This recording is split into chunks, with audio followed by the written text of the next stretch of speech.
السلام علیکم ورحمۃ اللہ وبرکاتہ۔ میرے پیارے آقا علیہ الصلوۃ والتسلیم کے پیارے دیوانوں، خاتون جنت حضرت فاطمۃ الزہرا رضی اللہ تعالیٰ عنہا کی کنیزوں، مکاشفۃ القلوب کے 22ویں ایپیسوڈ میں آپ تمام کا استقبال ہے۔ الصلاۃ والسلام علیک یا رسول اللہ، الصلاۃ والسلام علیک یا حبیب اللہ،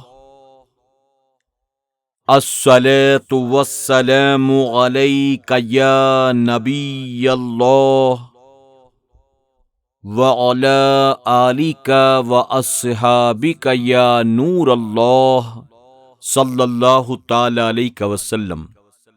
میرے پیارے آقا علیہ الصلوۃ والتسلیم کے پیارے دیوانوں، خاتون جنت حضرت فاطمۃ الزہرا رضی اللہ تعالیٰ عنہا کی کنیزوں، کل کے ایپیسوڈ میں ہم نے 17ویں باب کا آغاز کیا جو امانت اور توبہ کے تعلق سے ہے۔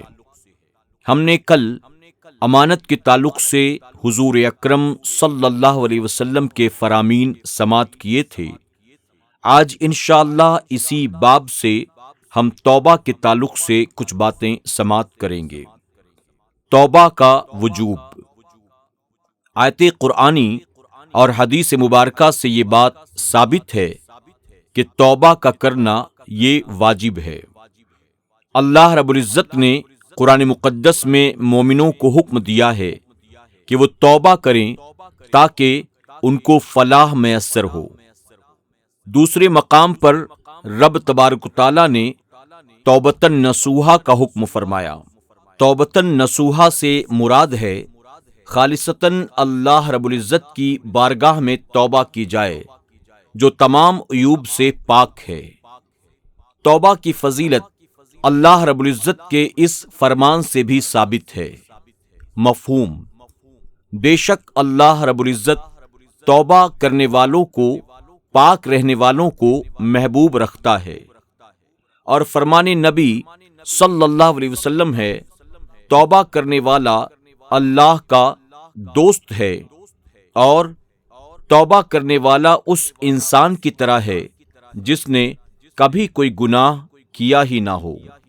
توبہ کے بارے میں ارشادات نبویہ صلی اللہ علیہ وسلم۔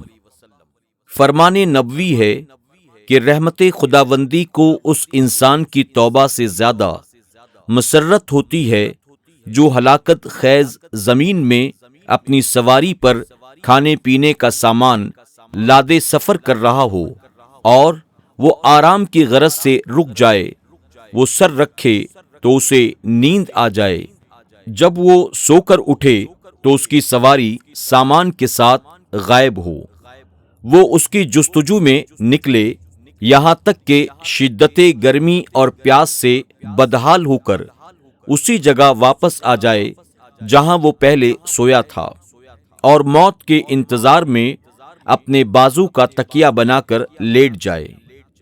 اب جو وہ جاگا تو اس نے دیکھا کہ اس کی سواری سامان کے ساتھ اس کے قریب موجود ہے۔ اللہ رب العزت کو بندے کی توبہ سے اس سواری والے شخص سے بھی زیادہ خوشی ہوتی ہے جس کا سامان جاگنے کے بعد اس کو مل گیا ہو۔ حضرت حسن رضی اللہ عنہ سے مروی ہے کہ جب اللہ رب العزت نے حضرت آدم علیہ السلام کی توبہ قبول فرمائی تو فرشتوں نے انہیں مبارکباد پیش کی۔ جبرائیل علیہ السلام، میکائیل علیہ السلام حاضر ہوئے اور کہا، اے آدم، آپ نے توبہ کر لی، اپنی آنکھوں کو ٹھنڈا کر لیا۔ آدم علیہ السلام نے فرمایا، اگر اس توبہ کی قبولیت کے بعد رب سے پھر سوال کرنا پڑا تو کیا ہوگا؟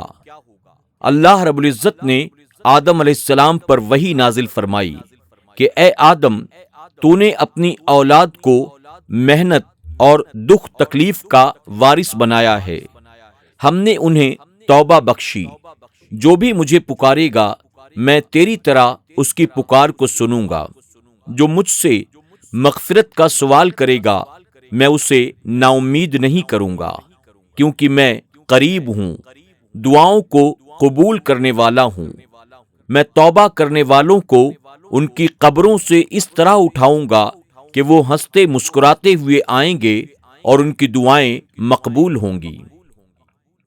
حضور اکرم صلی اللہ علیہ وسلم کا فرمان ہے، اللہ تعالی کا دست رحمت رات کے گناہ گاروں کے لیے صبح تک اور دن کے گناہ گاروں کے لیے رات تک دراز رہتا ہے کہ اس وقت تک کے لیے جب تک کہ سورج مغرب سے طلوع نہ ہو جائے اور توبہ کا دروازہ بند ہو جائے، یعنی قیامت تک اللہ تعالی اپنے بندوں کی توبہ کو قبول فرمائے گا۔ رسول خدا صلی اللہ علیہ وسلم کا ارشاد گرامی ہے، اگر تم نے آسمان کے برابر گناہ کر لیے اور پھر شرمندہ ہو کر توبہ کر لی، اللہ رب العزت تمہاری توبہ کو قبول فرمائے گا۔ ایک مقام پر حضور اکرم صلی اللہ علیہ وسلم نے فرمایا، آدمی گناہ کرتا ہے پھر اسی گناہ کے سبب جنت میں داخل ہوتا ہے۔ پوچھا گیا، حضور یہ بھلا کیسے؟ تو آپ نے فرمایا، گناہ کے بعد فوراً اس کی آنکھیں رب العزت میں اشکبار ہو جاتی ہیں۔ حضور اکرم صلی اللہ علیہ وسلم فرماتے ہیں کہ ندامت گناہوں کا کفارہ ہے۔ نبی کریم صلی اللہ علیہ وسلم کا ارشاد گرامی ہے، گناہوں سے توبہ کرنے والا ایسا ہے جیسے اس نے کوئی گناہ کیا ہی نہیں۔ حضور اکرم صلی اللہ علیہ وسلم کی خدمت میں ایک حبشی حاضر ہوا اور عرض کیا، یا رسول اللہ صلی اللہ علیہ وسلم، میں خطائیں کرتا ہوں، کیا میری توبہ قبول ہوگی؟ حضور اکرم صلی اللہ علیہ وسلم نے فرمایا، ہاں۔ وہ کچھ دور جا کر واپس لوٹ آیا اور دریافت کیا، جب میں گناہ کرتا ہوں تو اللہ تعالی کیا دیکھتا ہے؟ آپ نے ارشاد فرمایا، ہاں۔ اس حبشی نے اتنا سنتے ہی ایک چیخ ماری اور اس کی روح پرواز کر گئی۔ زندگی کے آخری سانس تک توبہ قبول ہوگی۔ روایت ہے کہ جب اللہ رب العزت نے ابلیس کو ملعون قرار دیا تو اس نے قیامت تک کے لیے مہلت مانگی۔ اللہ تبارک و تعالیٰ نے اسے مہلت دے دی تو وہ کہنے لگا، مجھے تیرے عزت و جلال کی قسم، جب تک انسان کی زندگی کا رشتہ قائم رہے گا میں اسے گناہوں پر اکساتا رہوں گا۔ رب العزت نے فرمایا، مجھے اپنے عزت و جلال کی قسم، میں ان کی زندگی کی آخری سانسوں تک ان کے گناہوں پر توبہ کا پردہ ڈالتا رہوں گا۔ فرمان رسول اللہ صلی اللہ علیہ وسلم ہے، نیکیاں گناہوں کو اس طرح دور لے جاتی ہیں جیسے پانی میل کو بہا لے جاتا ہے۔ حضرت فضیل رحمت اللہ تعالی علیہ کا قول ہے، رب ذوالجلال کا ارشاد ہے، گناہ گاروں کو بشارت دے دو، اگر وہ توبہ کریں تو میں قبول کر لوں گا۔ صدیقین کو متنبہ کر دو، اگر میں اعمال کا وزن کروں تو انہیں عذاب سے کوئی نہیں بچا سکے گا۔ حضرت عبداللہ بن عمر رضی اللہ عنہ کا ارشاد ہے، جو گناہوں کی یاد میں پشیمان ہو گیا، اس کا دل خوف خدا سے کانپ گیا، اس کے گناہوں کو محو کر دیا جاتا ہے، یعنی اس کے گناہوں کو چھپا دیا جاتا ہے۔ باب توبہ کبھی بند نہیں ہوتا۔ حضرت ابن مسعود رضی اللہ عنہ سے ایک شخص نے دریافت کیا، میں گناہ کر کے انتہائی شرمندہ ہوں، کیا میرے لیے بھی توبہ ہے؟ آپ نے اپنے منہ کو پھیر لیا۔ جب دوبارہ اس شخص نے آپ کی طرف دیکھا تو آپ کی آنکھوں سے آنسو بہہ رہے تھے۔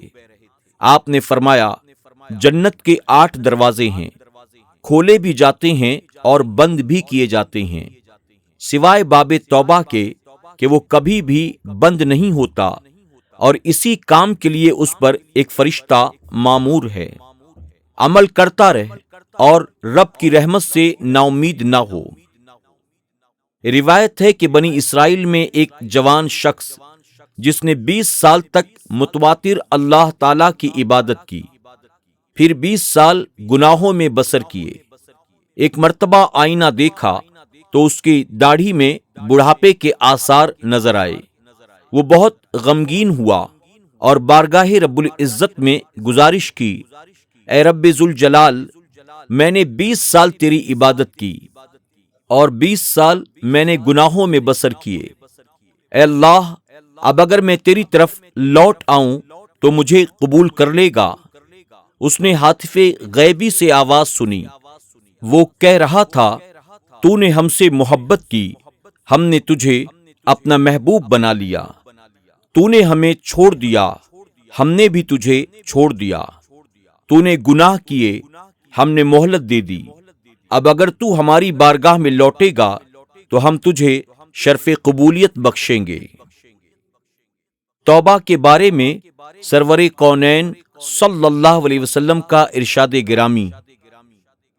حضرت ابن عباس رضی اللہ عنہ سے مروی ہے، حضور اکرم صلی اللہ علیہ وسلم نے فرمایا، جب بندہ توبہ کرتا ہے اللہ تعالیٰ اس کی توبہ قبول کر لیتا ہے۔ اس کے محافظ فرشتے اس کے گناہوں کو بھول جاتے ہیں، اس کے اعضائے جسمانی اس کی خطاؤں کو بھول جاتے ہیں۔ زمین کا وہ ٹکڑا جس پر اس نے گناہ کیا ہے اور آسمان کا وہ حصہ جس کے نیچے اس نے گناہ کیا ہے، اس کے تمام گناہوں کو بھول جاتے ہیں۔ جب وہ قیامت کے دن آئے گا تو اس کے گناہوں پر گواہی دینے والا کوئی بھی نہیں ہوگا۔ حضرت علی کرم اللہ وجہ الکریم سے روایت ہے، حضور اکرم صلی اللہ علیہ وسلم نے فرمایا، مخلوق کی پیدائش سے 4000 سال پہلے عرش کے چاروں طرف لکھ دیا گیا تھا، جس نے توبہ کی اور ایمان لایا اور نیک عمل کیے، میں اسے بخشنے والا ہوں۔ صغیرہ اور کبیرہ تمام گناہوں سے توبہ فرض عین ہے، کیونکہ صغیرہ گناہوں پر اصرار انہیں کبیرہ گناہ بنا دیتا ہے۔ فرمان الہی ہے۔ مفہوم: توبہ نصوحہ سے مراد ہے کہ انسان ظاہر و باطن سے توبہ کرے اور آئندہ ان تمام گناہوں سے بچنے کا عزم صمیم کرے۔ جو شخص ظاہری طور پر توبہ کرتا ہے، اس کی مثال ایسے مردار کی ہے جس پر ریشم اور کمخاب کی چادریں ڈال دی گئی ہوں اور لوگ اسے حیرت کے ساتھ دیکھ رہے ہوں۔ جب اس کی چادریں ہٹا لی جائیں تو لوگ منہ پھیر کر وہاں سے چل دیں۔ اسی طرح لوگ عبادت ریائی کرنے والوں کو تعجب کی نگاہ سے دیکھتے ہیں، لیکن قیامت کے دن ایسا ہوگا کہ ان کے فریب پر پڑا پردہ چاک کر دیا جائے گا اور فرشتے منہ پھیر کر چل دیں گے۔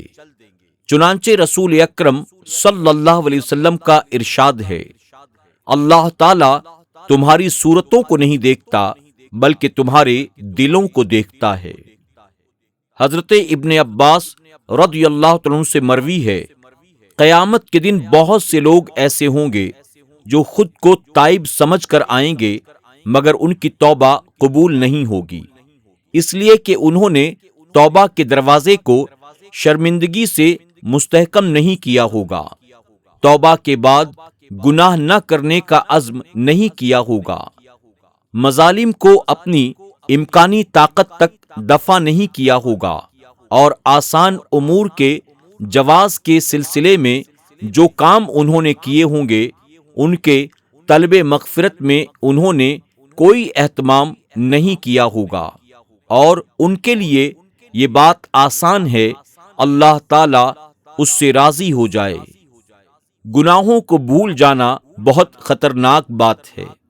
ہر عقل مند کے لیے ضروری ہے کہ وہ اپنے نفس کا محاسبہ کرتا رہے اور اپنے گناہوں کو کبھی نہ بھولے۔ میرے پیارے آقا علیہ الصلوۃ والتسلیم کے پیارے دیوانوں، خاتون جنت حضرت فاطمۃ الزہرا رضی اللہ تعالیٰ عنہا کی کنیزوں، آج توبہ کے تعلق سے ہم نے اللہ رب العزت اور حضور اکرم صلی اللہ علیہ وسلم کے فرامین کو سماعت کیا۔ انشاءاللہ امانت و توبہ اسی باب سے مزید کچھ باتیں ہم کل کے ایپیسوڈ میں بھی سماعت کریں گے۔ آپ سے گزارش ہے کہ آپ ان تمام ایپیسوڈز کو اپنے طور پر جتنا زیادہ ہو سکے شیئر کرنے کی کوشش کریں۔ اپنا خیال رکھیں اور اپنی دعاؤں میں ہمیں ضرور یاد رکھیں۔ السلام علیکم ورحمۃ اللہ وبرکاتہ۔